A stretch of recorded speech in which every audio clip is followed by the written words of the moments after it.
USA नि पवित्र United states of आमेरिकानि पवित्रआ बावैसो आंनियाव मेसेज हरदोंमोन। सोमोनांथाव खौरां रायजोफोर आं होगासिनो दङ। बिनि सिगांबो दुलाराय बर' हारिफोरनि थाखायनो दिनै दुखुनांथाव खौरां। मानगोनां बारग' MP मेम्बार अफ पार्लियामेन्ट सानसुमा खुंगुर बैसोमुतियारि सारनि खुगानिफ्राय नोंथांमोना नैबे खौरांखौ मोननो हागोन। दिनैनि सानाथ' दुलाराय बर' हारिनि थाखायनो बिराद दुखुनांथाव सान। बिथाङा आलादा बड'लेण्ड हादोरखौ सोरजिफिननो थाखाय गोदोनि गोजाम मावसोम हान्जानि सोद्रोमाफोरखौ बुथुमफिननानै 2022 मायथाइयाव डिसेम्बर दाननि 18 तारिखआव अल बड' एक्ट भलुन्टियार फर्स अर्गानाइजेसन आफादखौ दानाय जादोंमोन। बोसोरनैसोनि गेजेरावनो बिथांनि लिडारशिपआव गोबां जिल्ला कमिटि दाखांबायमोन। इन द मिन टाइम दाखालि डिसेम्बर दानाव दिल्लीसिम थांनानै भारत गभर्नमेन्टनि राष्ट्रपति president of India, prime minister, union हम मिनिस्टार आरो ट्राइबेल एफेयार्स मन्त्रि जुवेलराम आरो ल' मन्त्रि सासे दंमोन आंनि बे लोगो, बिथाङा जाबाय अर्जुन राम मेघाल।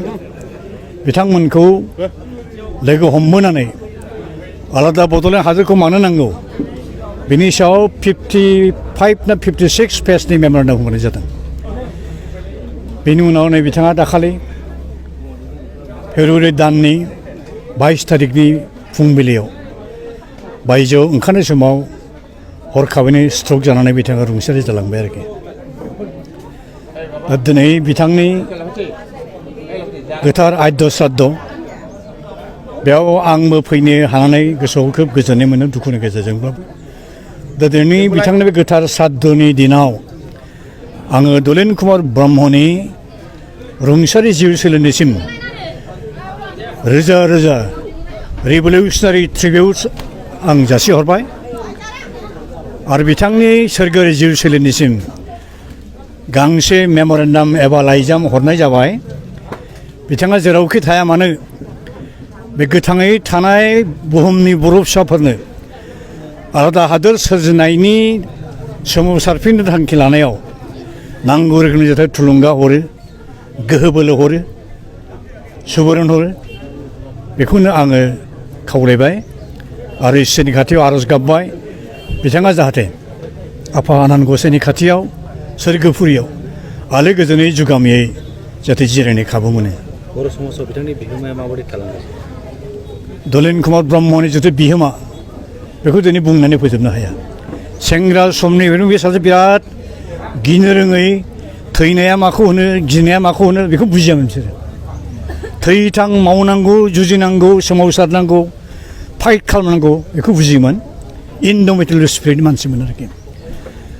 पिटिसिनि सोमावसारनाय समावबो बिथाङा थैस' थांस'यै बै समाव एबसुनि सोद्रोमा हिसाबै खामानि मावदोंमोन।